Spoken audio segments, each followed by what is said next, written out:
નમસ્કાર, ભાગ્ય દર્પણમાં આપનું સ્વાગત છે. હું છું માનસી. જે આપણે આનંદથી શીખીએ છીએ તેને ક્યારેય ભૂલતા નથી. આજના સુવિચાર સાથે ચાલો શરૂ કરીએ ભાગ્ય દર્પણ.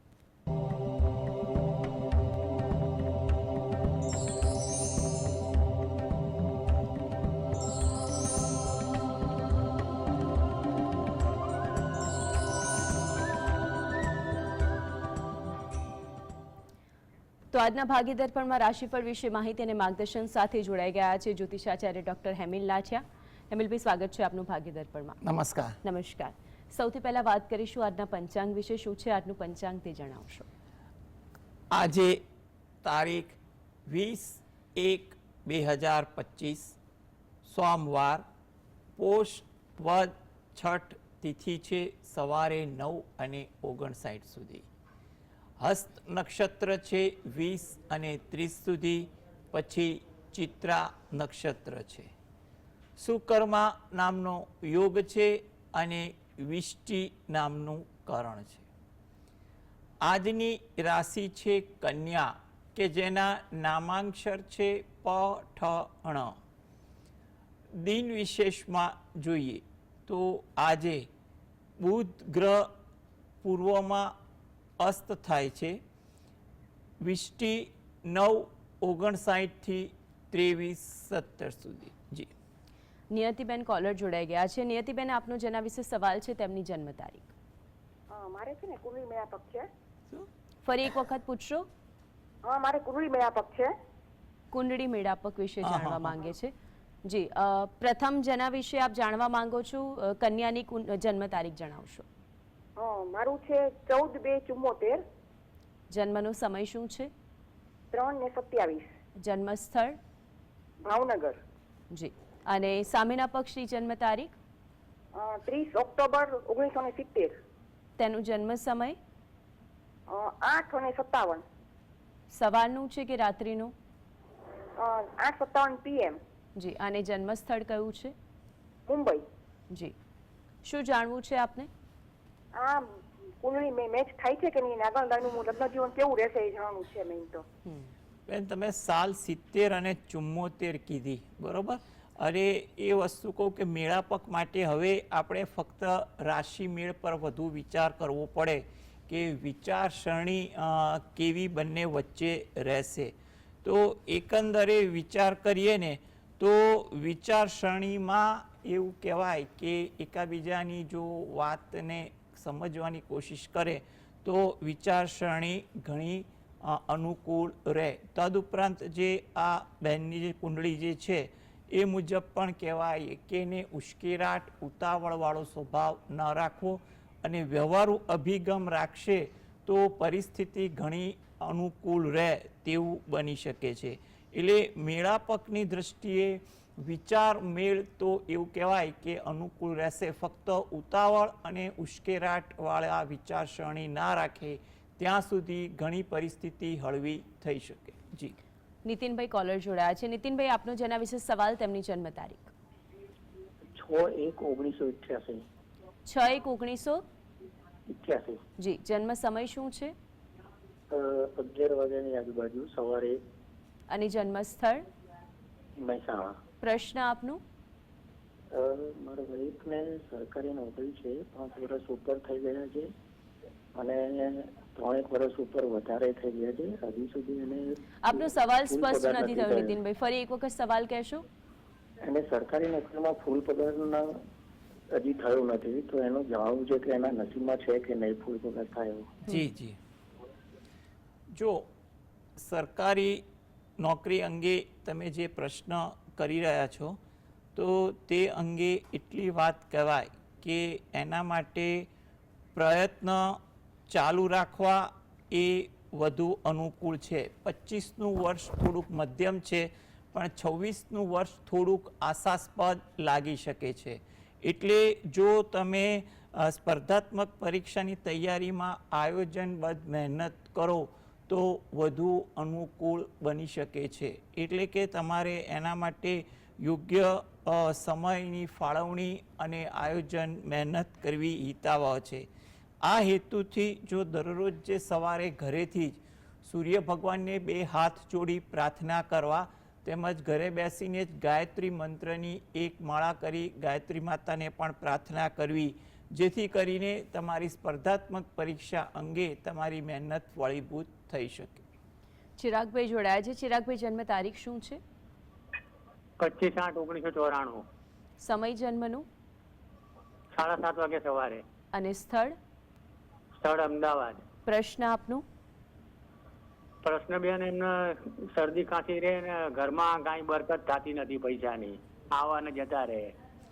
જી, જો સૌપ્રથમ આરોગ્ય અંગેની જે વાત છે એમાં આરોગ્ય અંગે તો એટલું કહેવાય કે પરિસ્થિતિ તમારે માર્ચ મહિનાથી સુધારો આવે તેવું લાગે છે. એટલે એ બાબતે તમારે જે પણ માર્ગદર્શન દાક્તરી લેવાનું હોય, લઈ ઉપચાર કરવાનો હોય એ કરવો હિતાવહ દેખાય છે. આરોગ્ય બાબતે મોટી ચિંતા જણાતી નથી. તદુપરાંત તમારો જે બીજો પ્રશ્ન જે છે એ હેતુથી જો તમે પોતે દરરોજ જે સવારે ઘરેથી જ સૂર્ય ભગવાનને 2 હાથ જોડી પ્રાર્થના કરો અને શંકર ભગવાનના શિવ દરિદ્ર દહન સ્તોત્રના જે પાઠ છે એ પાઠ વાંચો અથવા સાંભળો એ તમારા માટે અગત્યનું છે. અઠવાડિયામાં એકવાર નજીકના શંકર ભગવાનના મંદિરે દર્શન કરવા જઈ અને ત્યાં શિવ પાર્વતીને દર્શન કરી બહાર જે પીપળાનું વૃક્ષ હોય એને જળ વડે સિંચન કરી અને પ્રદક્ષિણા ફરી અને ત્યાં પણ પ્રાર્થના કરવી, જેથી કરીને પરિસ્થિતિમાં ધીરે ધીરે સુધારો આવે તેવું કહી શકાય. અને છતાં પણ તમારે જો સમય રાત્રે ફાળવી શકતા હોય તો પંચમુખી હનુમાન દાદાનું ધ્યાન ધરી રાત્રે ઘરે બેસીને જ એકવાર હનુમાન ચાલીસાનો પાઠ વાંચવો એ પણ તમારા માટે હિતાવહ છે. વિજયભાઈ જોડાયા છે. વિજયભાઈ, જન્મ તારીખ શું છે? 1981. કઈ ફરી એક વખત કહેશો? 1981. 1981 કે 1988? 81. જન્મની તારીખ અને મહિનો આપને ખબર છે? મહિનોની ખબર છે અને જન્મ તારીખ ખાલી યાદ છે 1981. સમય શું છે જન્મનું? એ કોઈ ખબર નહીં, થાકી ગઈ. આપનો પ્રશ્ન શું છે? પ્રશ્ન એટલો છે કે બહુ જ કમાઉં છું પણ ત્રણ સુધી વધતા નથી મારતા. શું કહો છો? ફરી એક વખત પ્રશ્ન કહેશો આપનો? એ બહુ જ કમાઉં છું પણ ત્રણ સુધી મારા પાસે રહેતા નથી. અચ્છા અચ્છા. જી. હવે તમારે જે પ્રશ્ન જે છે એ મુજબ ગણતરી કરવા જઈએ તો એટલું કહેવાય કે એના માટે તમારે હાલમાં 3 થી 4 મહિના થોડીક ધીરજ અને આયોજન રાખવું. જૂન મહિના પછી પરિસ્થિતિ ધીરે ધીરે સુધરે તેવું લાગી રહ્યું છે. અને આ હેતુથી તમે દરરોજ સવારે ઘરે બેસીને ગજેન્દ્ર મોક્ષના પાઠ વાંચો અથવા સાંભળો એ તમારા માટે જરૂરી છે. તદ ઉપરાંત તમે જ્યારે પણ સમય મળે ત્યારે અઠવાડિયામાં એકવાર કે મહિનામાં એકવાર નજીકના મંદિરે દર્શન કરવા જાઓ તો ત્યાં પીપળાનું વૃક્ષ હોય એને જળ વડે સિંચન કરી પ્રદક્ષિણા ફરી અને ત્યાં પણ પ્રાર્થના કરવી, જેથી કરીને તમારી પરિસ્થિતિમાં ધીરે ધીરે સુધારો આવી શકે. યશભાઈ કોલર જોડાયા છે. યશભાઈ, આપની જન્મ તારીખ શું છે? 22/5/1997. સમય જન્મનો? જન્મ 8:20 સવારે 8:20. જી. અને જન્મ સ્થળ? સુરત. પ્રશ્ન આપનો? લગ્ન વિશે, લગ્ન મેળાપ એટલે યોગ્ય પાત્ર માટે થઈને લગ્ન યોગ ક્યારે છે એ જાણવું છે. જી, જો લગ્ન યોગ માટે એટલી વાત કહેવાય કે લગ્ન યોગ તમારો તો હાલ ચાલે છે અને જૂન મહિના પછી વધુ પ્રબળ થશે તેવું લાગી રહ્યું છે. એટલે તમારે કોઈ પણ જગ્યાએ વાતચીત ચાલતી હોય તો ત્યાં વ્યવહારુ અભિગમ સાથે વાતચીત કરવી હિતાવહ છે. આ હેતુથી જો તમે દરરોજ જે સવારે ઘરે બેસીને દત્ત વાવણીના પાઠ વાંચો એ તમારા માટે અગત્યનું છે. તદ ઉપરાંત તમારા જે પણ આરાધ્ય દેવ હોય એની પણ પૂજા કરી અને એને પણ પ્રાર્થના કરો એ તમારા માટે પણ ફાયદાકારક બનશે. એટલે હાલમાં પ્રયત્ન કરો જેથી કરીને આગળ તમને એનો ફાયદો થશે. મુકેશભાઈ જોડાયા છે. મુકેશભાઈ, જન્મ તારીખ શું છે? 25/11/1986. સમય જન્મનો સવારે 8:15. અને સ્થળ શું છે? અમદાવાદ. પ્રશ્ન આપનો. દીવ ગમે તેટલી મહેનત કરું છું પણ મારી જોડે પૈસા ટકતા નથી. જો ધનયોગ માટે એટલી વાત કહી શકાય કે તમારા માટે હાલના તબક્કે તો એવું કહેવાય છે કે પરિસ્થિતિ ધીરે ધીરે નિયંત્રણમાં આવશે. આના માટે યોગ્ય તમારે ધનયોગ માટે આયોજન કરો એ વધુ ઈચ્છનીય બને છે. તમારે એપ્રિલ મહિના પછી, એપ્રિલ 2025 પછી તમને કોઈ ફાયદો દેખાય તેવા પણ યોગ છે. આ હેતુથી તમે જે રોજે પૂજાપાઠ કરો છો ત્યાં આગળ કનકધારા સ્તોત્રના પાઠ વાંચો અથવા સાંભળો અને માતાજીને પ્રાર્થના કરો તો તમારા માટે આ વસ્તુ વધુ અનુકૂળ બની શકે. કનકધારા સ્તોત્રના પાઠ તમને સરળતાથી કોઈ જગ્યાએથી ઉપલબ્ધ થઈ શકે છે. એટલે તમે એ પુસ્તક કે માહિતીવાળું કોઈ પણ સાહિત્ય લઈ અને એમાંથી જાણી અને પાઠ વાંચશો તો તમને ચોક્કસ ફાયદો થાય તેવું આપણે કહી શકીએ. પરેશભાઈ જોડાયા છે. પરેશભાઈ, જન્મ તારીખ શું છે? 22/5/1997. ફરી એક વખત કહેશો? 22/5/1997. સમય જન્મનો 8:20 સવારે 8:20. અને સ્થળ કયું છે? જન્મસ્થળ સુરત. પ્રશ્ન આપનો. લગ્ન વિષયક અને ધંધા વિષયક.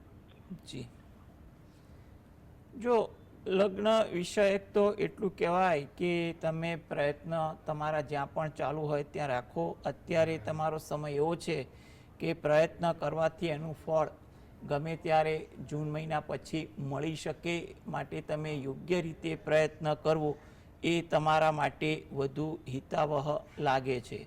અને ધંધા માટે પણ એટલું કહેવાય કે ધંધાકીય બાબતો માટે પણ તમારે થોડીક આશાસ્પદ એપ્રિલ મહિના પછી થોડી જાગે, કોઈ જગ્યાએ લાભની વાત થતી જોવા મળે તેવું આપણે કહી શકીએ.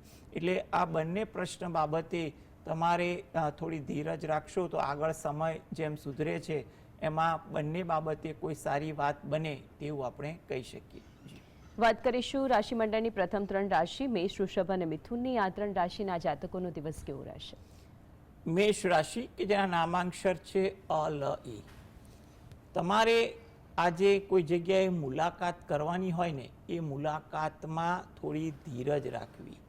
વાતચીત કરવામાં, વાતચીત સાંભળવામાં આજે જેટલી ધીરજ હશે ને એટલી મુલાકાત અનુકૂળ બને તેવું લાગી રહ્યું છે.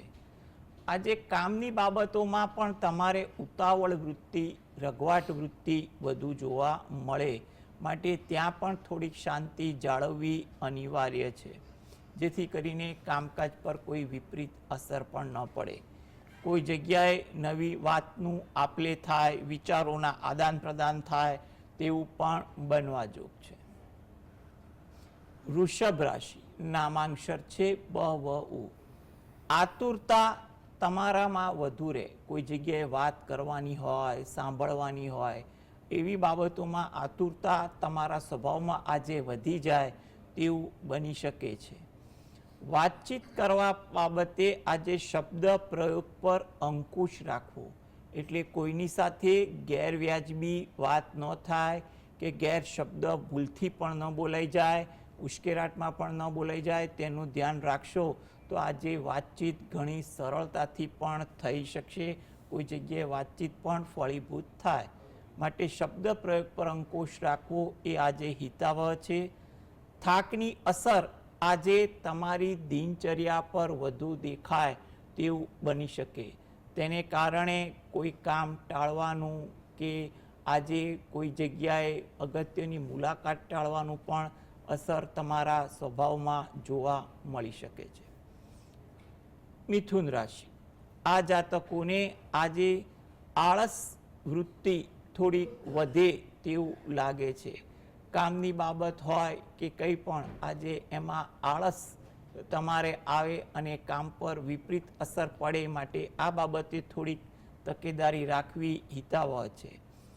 પરિચિતો સાથે આજે સમય થોડો વધુ પસાર થાય. કોઈ પણ વાત હોય, ઇતર વાત હોય કે અગત્યની, ધાર્યા કરતાં પણ વધુ સમય પસાર થઈ જાય તેવું બની શકે છે.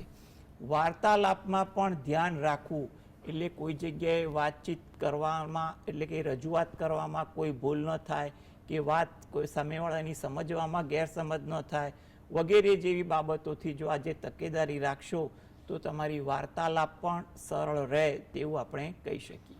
જી. અન્ય 3 રાશિની વાત કરી, કર્ક, સિંહ અને કન્યા, આ 3 રાશિના જાતકોનો દિવસ. કર્ક રાશિ કે જેના નામાંક્ષર છે ડ અને હ. થોડી ધીરજ આજે રાખવી તમારા માટે હિતાવહ છે. ધીરજના ગુણ જેટલા હશે એટલી તમારી દિનચર્યા આજે સારી રહેશે.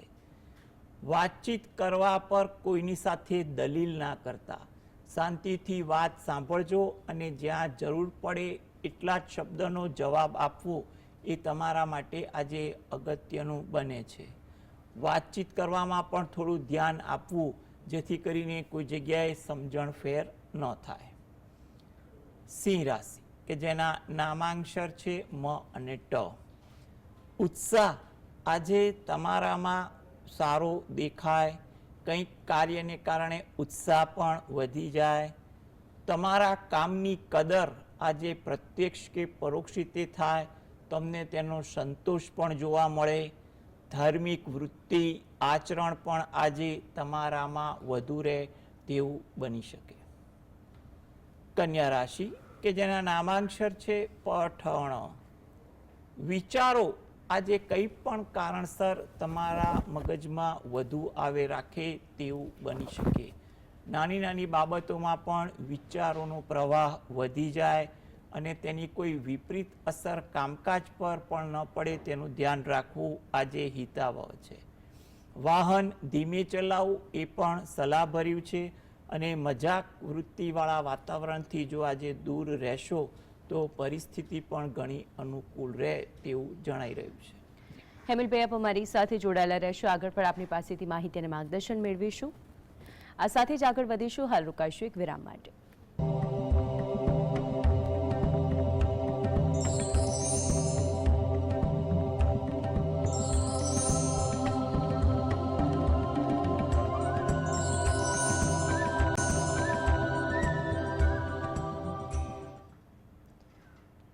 બ્રેક બાદ ફરી એક વખત સ્વાગત છે. આપણી સાથે કોલર જોડાઈ ગયા છે હેમિલભાઈ, તેમની સાથે વાત કરીશું. ઈશ્વરભાઈ જોડાયા છે.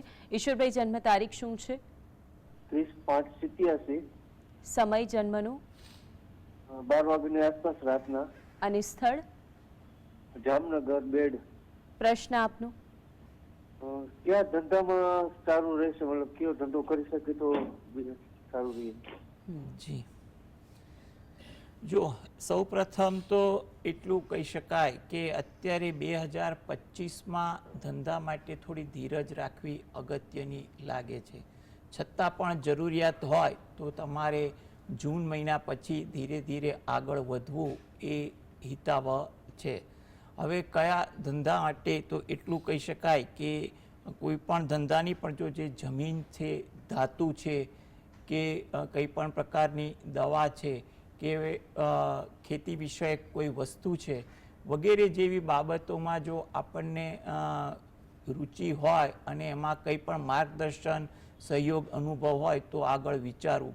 અથવા તમારા કયા ક્ષેત્રમાં તમને અનુભવ છે, જો તમે થોડું એનું પણ માર્ગદર્શન લઈ અને એ ધંધામાં આગળ વિચારાય છે એ બાબતે પણ તમે માર્ગદર્શન લઈ લો, કોઈ સ્થાનિક વિદ્વાનનું પણ માર્ગદર્શન લઈ લો તો તમને વધુ અનુકૂળ બની શકે છે. પરંતુ હાલમાં જો શક્ય હોય તો થોડી ધીરજ રાખજો. જૂન મહિના પછીથી ધીરે ધીરે વિચારજો અને એકદમ શરૂઆત નાની પાયેથી કરો એવી ખાસ સલાહ છે. જી. નીતાબેન જોડાયા છે. જન્મ તારીખ શું છે નીતાબેન? હા, 10/3/95. સમય જન્મનો? સાંજના 4:25. અને સ્થળ કયું છે? સુરેન્દ્રનગર. પ્રશ્ન આપનો. હા, એના મેરેજ ક્યારે થશે? એ અત્યારે અમેરિકા છે, 2 વખત આવીને પાછો ગયો પણ હજુ સગાઈ નથી થતી, ક્યારે થશે? જી, જો એના લગ્ન યોગ તો હાલમાં એમ કહીએ ને ચાલે છે, એટલે કોઈ પણ જગ્યાએ વાતચીત કરવાની હોય એ તમે ચાલુ રાખો, પ્રયત્ન ચાલુ રાખો, એટલે કદાચ એવું બને કે કોઈ પાત્ર સાથે વાતચીત વધે પણ ખરી. માટે તમારા માટે 2025 સારું છે, 26 મધ્યમ છે અને 27 પણ સારું છે. એટલે ધીરજ રાખી અને પ્રયત્નશીલ રહો તો વધુ અગત્યનું છે. આ હેતુથી જો એ પોતે ઘરે બેસીને જ શંકર ભગવાન અને પાર્વતી માતાનું જે અર્ધનારીશ્વરનું સ્વરૂપ છે એનું ધ્યાન ધરી શંકર ભગવાનની એક માળા કરે એ એના માટે વધુ અગત્યનું છે. તદુપરાંત ઘરે બેસીને જ કુળદેવીને યાદ કરી 2 હાથ જોડી અને પ્રાર્થના કરે એ પણ વધુ ઈચ્છનીય બને છે. એટલે રોજિંદી જે પણ ભક્તિ કરતા હોય એમાં આ એક વસ્તુ કરે એ વધુ અગત્યનું છે. અને રાત્રે ઘરે બેસીને એકવાર હનુમાન ચાલીસાના પાઠ વાંચે તો એવું કહેવાય કે હાલમાં સારો યોગ છે, તો એમાં કોઈ રૂકાવટ ના આવે અને કોઈ સારું પાત્ર મળી જાય તેવું આપણે કહી શકીએ. વાત તુલા, વૃશ્ચિક અને ધનની કરીએ. આ 3 રાશિના જાતકોનો દિવસ. તુલા રાશિ કે જેના નામાંક્ષર છે ર અને ત. મિત્રો સાથે સમય પસાર થાય, કંઈ પણ નીત નવી ચર્ચાઓ થાય તેવું બને. કામકાજમાં ઉત્સાહ આજે વધે, એની સારી અસર કામકાજ પર પણ પડે. કોઈ જગ્યાએ મુસાફરી થાય, તેનું આયોજન થાય તેવું પણ બને. વૃશ્ચિક રાશિ કે જેના નામાંક્ષર છે ન અને ય. આતુરતા તમારામાં આજે વધુ જોવા મળે. વાત કરવાની હોય, રજૂ કરવાની હોય કે કોઈક સાંભળવાની પણ હોય, આતુરતા તમારી પ્રકૃતિમાં આજે સ્પષ્ટ દેખાઈ જાય. ધીરજનો અભાવ પણ આજે તમારા સ્વભાવમાં રહે. આરામ કરવાની વૃત્તિ પણ તમને વધુ જાગે તેવું બની શકે. ધન રાશિ, આ જાતકોને કોઈ જગ્યાએ મુલાકાત કરવાની હોય એમાં થોડુંક વ્યવહારુ બનવું. મુલાકાત પારિવારિક હોય, વ્યવસાયલક્ષી હોય કે અંગત હોય, આજે મુલાકાત દરમિયાન જેટલો વ્યવહારુ અભિગમ હશે એટલી મુલાકાત પર સારી અસર પડે તેવું બનવા જોગ છે. વડીલો તરફથી તમને આદર મળે, માર્ગદર્શન પ્રોત્સાહન મળે તેવું પણ બને. ધાર્મિક ભાવના વિચારસરણી પણ આજે તમારામાં વધુ જોવા મળે. અને અંતિમ 3 રાશિ મકર, કુંભ અને મીન. આ 3 રાશિના જાતકોનો દિવસ. મકર રાશિ કે જેના નામાંક્ષર છે ખ અને જ. આજે તમને કામકાજ થોડુંક વધુ દેખાય કે ભારણ આવે તેવું બની શકે. થાકની અસર આજે તમારી દિનચર્યામાં પણ વધુ વર્તાય. આરોગ્ય બાબતે થોડીક તકેદારી રાખો એ વધુ ઈચ્છનીય છે. કુંભ રાશિ, નામાંક્ષર છે ગ સ શ. થોડીક ચોકસાઈ આજે વાતચીત કરવામાં અને કામકાજમાં રાખવી હિતાવહ લાગે છે. કામ અંગે પણ આજે ઉતાવળ કરવાની વૃત્તિ થોડીક વધુ આવે. કંઈ પણ કારણસર જૂની યાદો વધુ તાજા થાય તેવું પણ બનવા જોગ છે. મીન રાશિ કે જેના નામાંક્ષર છે દ ચ ઝ થ. મિત્રો પરિચિતો સાથે આજે વાર્તાલાપ વધે, કંઈ પણ વિષય વસ્તુની ચર્ચાઓ વધે તેવું પણ બને. પારિવારિક કોઈ કાર્ય હોય એ કાર્યમાં પણ થોડીક વ્યસ્તતા વધી જાય અને આજે કંઈ પણ વાતચીતને કારણે તમારા મનમાં વિચારોનું પણ ભારણ વધે તેવું બનવા જોગ છે. હેમિલભાઈ, આપ અમારી સાથે જોડાયા, જીએસટીવીના દર્શકોને માહિતી અને માર્ગદર્શન પૂરું પાડ્યું તે બદલ આપનો આભાર. નમસ્કાર. નમસ્કાર. તો આ સાથે જ ભાગીદર્પણમાં હાલ બસ આટલું જ. આપ જોતા રહો જીએસટીવી. નમસ્કાર.